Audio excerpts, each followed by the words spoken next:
not long after that, he built his own firm, and his most famous prototype was the Stevenson rocket. It was designed and built for the Rain Hill Trials, which was an 1829 event specifically put on by a railway to choose the best design to power their new locomotives. So George Stephenson was very instrumental in getting the English trains off the ground, so to speak. Or keeping them on the ground, hopefully. Now, over in America... Flying trains. That's what the world's missing.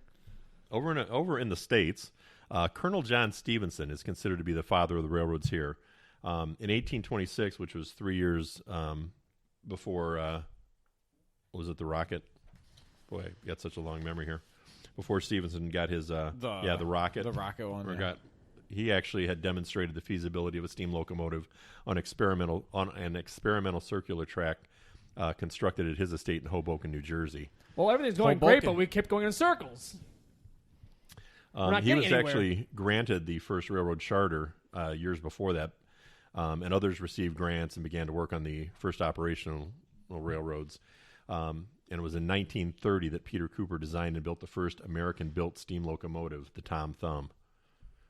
Which was operated on a common carrier. You don't like that one? Tom Thumb? I like Tom Thumb. No. Mm-hmm. Sounds like a toy train, like the toy version of the train that they made. So, do you guys... I mean, now the steam trains are coming into vogue. More and more people are using them. Did you guys read anything about the downfalls or the problems with steam? Well, as far as I know for automobiles, they're very unreliable. They take a long time to build up the steam pressure. And if they break down, you got to sit there and wait 30, 40 minutes for them to build up that pressure again. So is it like a thing where when it's working, it's efficient, when it's not, it's super inefficient? So I don't know if trains are the same way, but I would imagine. The biggest problem that the steam-powered trains had was... the smoke that they released was as a result of all the coal that they were burning and other fuel sources. But there were some really toxic and noxious byproducts, which was fine if you're in the open countryside. But as these trains were going more and more towards urban areas, it was causing a real problem with the fuel exhaust. So their solution to that was to try to do some underground tunnels, especially once they got into urban areas, which is all well and good. But enclose it. Yeah. So if a train did get stuck, then you had some lethal issues. Breathe in, Timmy. So the answer to that was that people started experimenting in electric, and we're talking in the very early 1800s, 1830s, where people were thinking, let's see what we can do with an electric train. The problem is this is really toxic. So what we should do, we should enclose it. Mm-hmm. That's a logical. We're beyond that. Well, yeah, as long as the train didn't stop down there, it was okay. Well, it was that's not how it went down, Bill. So what it was? Do you know where the first subway was? Yes. Yeah. In London. In London. Did he say that? Huh? No, we're getting there. Oh, okay. We're years ahead of that yet. And I've already I read that. So yeah. Okay. Gotcha. Yeah. The thing is, London was set up very much how New York City is. I mean, it's a very old world city. It was the most populous city in the mid-19th century when the subways started coming up there. There was nowhere to put a track into the city. Right. They had to run them underground. It was a city designed without it. Right. So, which is actually kind of the problem that we in the United States are having with high-speed rail transportation. Mm-hmm. Yeah, where are we going to put them? Exactly. Right. It's and there's been a lot of talk trying to run them alongside expressways because that's land that the federal government actually kind of owns. But yeah, that's a big deterrent to what's going on with us these days as far as going further. But at that time, there was a Scottish chemist in 1837. Oh, well, the biggest thing with the electric at the time, electric was just not efficient whatsoever, and people thought it was dangerous. Yeah, I mean, it was still magic back then. Right. But the first prototype was built in 1837 by a Scottish chemist named Robert Davidson. He tried a couple things. He actually built a thing called the Galvani, which was he debuted at the Royal Scottish Society of Arts exhibition in 1841.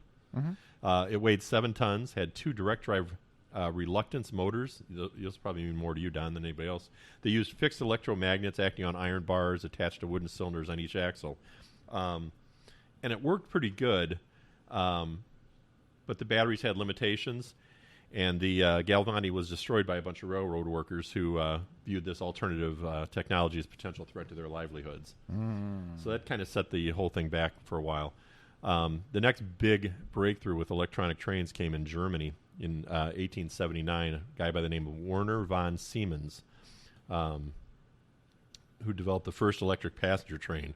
It was a locomotive and 3 cars. Now, Billy will like this one a lot because he actually set this up for an exposition. So it ran on a round track that really didn't go anywhere. Had a maximum speed of just over 8 miles an hour. Woo! But over the course of 4 Blitzing. months, it transported 90,000 passengers on its 300-meter circular track. People were just absolutely blown away by this thing. Hey, not all round tracks are bad. Disney. This is a little bit smaller than that. Yeah. This would probably go around your house. That's incredibly stupid. Yeah. Why waste time? Proof of concept, man. The train's 150-volt direct current was supplied via an insulated third rail. Was the first use of that. Yep. Electric tram lines began gaining popularity first in Europe and later in the United States after the first made its appearance in 1881 just outside of Berlin, Germany. And by 1883, an electric train was running in Brighton, England, and the tram that launched service near Vienna, Austria the same year was the first in regular service to be powered by an overhead line. So they were coming up with all different kinds of electric Right. stuff by the late 1800s. To try to make it safer, put it up above where Right, no one yeah, can they touch were- it. Yeah, they were. I mean, Because the thing is, like, this is a big time for inventions. yeah, yep, yeah. Um, People were very afraid of, getting electrocuted, and I mean, you got to think people didn't understand it how we do now. It was something new, Oh yeah, all the properties and what have you. and direct current was a lot safer for them to use than alternating current, but it's also a lot less powerful. So they had to have these energy stations every couple miles when they first started. So Yeah, not ideal. No. At the time, I mean, you had to do what you got to do. But In 1888, in the United States, electric trolleys designed by a guy named Frank J. Sprague, who was an inventor who once worked with Thomas Edison. old Spriggers. Took to the tracks Sprague-mobile. for the Richmond Union Passenger Railway. The first underground electric railway was launched by the City and South London Railway in 1890. The London mentioned. Underground. say 1890. 1890. Okay. Now, Sprague, the guy who had worked with Edison, actually came up with a new traction control system for trains. Each car had its own traction motor and motor-controlled relays, and all the cars drew power from the front of the train, and the traction motors worked in unison. They got their first practical installation for the South Side Elevated Railroad, which is now part of the Chicago L system, back in 1897. And with the success of his invention, electricity soon took over as the power source for all subways. Oh, did you say the first electric? Yeah. Okay. Okay. Yeah. Well, I was fact checking that because that was around since like 1863, but it was coal. So that same line had been running. They transferred to electric in 1890. Correct. So anyway, and by the 1830s or 1930s, pretty much everything, especially inside the cities, was working off electric. That was the way of transportation inside of any kind of metropolitan areas. Diesel-powered trains made their debuts in the 30s, and in the following decades, the expansions of the infrastructure for electric-powered trains kind of slowed. Eventually, however, diesel and electric power would be combined to create several generations of electro-diesels and hybrids that employed the best of both technologies and would go on to become the standard for railways for years to come. It was in the 60s, late 60s, early 70s, when the interest started growing for the possibility about building passenger trains that could travel much faster than conventional trains.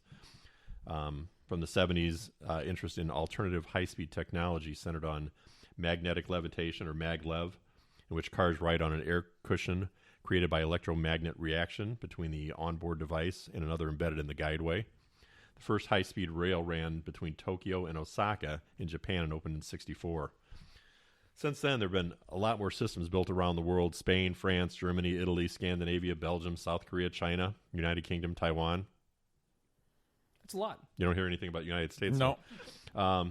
Though they have discussed, the high-speed rail between San Francisco and L.A., and on the East Coast between Boston and Washington.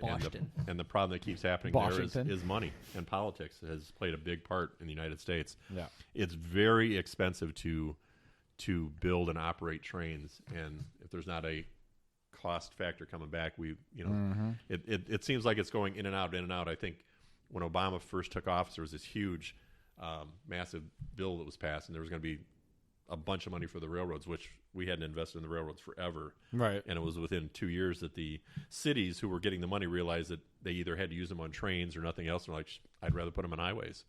Because highways, they can show people. Mm-hmm. It was a lot easier for all the politicians who were getting the money to. These new high-speed trains, they're insane, though. Mm-hmm. Mm-hmm.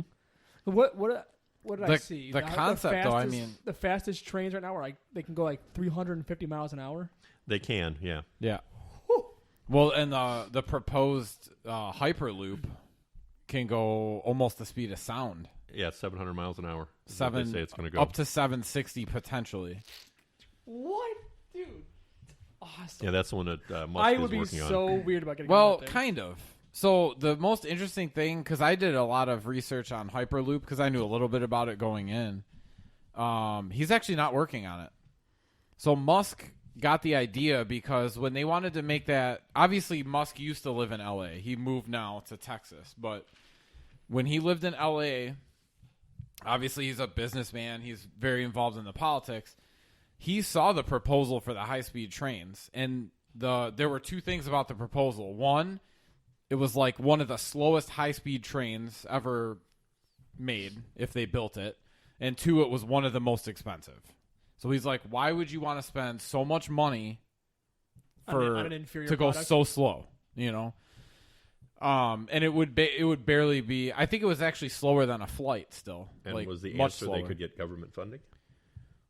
No. So and that gave him the idea, which I think someone else kind of had a similar idea before him, not exactly how he wanted to execute it. But the interesting thing about Musk is he was sitting there probably thinking like, look, I'm in Tesla. I'm trying to figure out how to make better batteries. That's like the real problem with electrical power anyway, is the battery, the storage. I'm focusing on batteries. I'm trying to make more cars, more trucks, SUVs. I've got SpaceX. I'm trying to, he just made his idea open source. Anyone that wants to use it, I don't know if he's like in business with them or what, but he made his idea like you can use it. There's probably something there. It's open source. So I'm not sure if there is. I mean, I don't think so, because there are several companies that started up. Which, by the way, we have not had private people putting money into rails for 100 years. Right. Not since the subway. And they're starting to think about it. The subways in London, because it was unproven. The government wouldn't put money into that. Like, you're going to do what? Build a tunnel? And shove people in coal-infested tunnels? No. That was all privately funded because, like back in London, when it was the biggest city in the world, there were 700,000 commuters. And pretty much since then, though. And the government investors funded all this stuff. Okay, we can make some money if this works. It's a big risk. Same with Hyperloop. So the company that's doing San Francisco to LA is actually Hyperloop One. Not owned by Elon Musk, has nothing to do with Elon Musk. I'm interested in the physics on all these. Well, there's a couple different ones. There's the one in Miami is going to be opening up supposedly in 2022. I can't remember where it goes, but they hope to get it to Is Orlando it just the airport? eventually. No, it's a lot longer than that. Okay. Did you hear they were trying to get one in Chicago from downtown St. to Louis? O'Hare? No. Oh yeah, that one as well. Like, yeah, it's going to be an underground. Yeah. But the private ones they're looking at now are trying to link cities. Yeah. So they're thinking about Chicago, St. Louis. There's one from And these Las Vegas to That's Southern a long California. tube, man. And they want these all underground. No. No. No. The Hyperloop in LA is above ground, right? I'm not sure. I think And it's how above. fast is it supposed to go? But that's a shorter one, right? It's like a 5-hour drive. I don't know how many miles it is. Are you talking about the San Francisco to L.A.? Yeah. Yeah, It's they like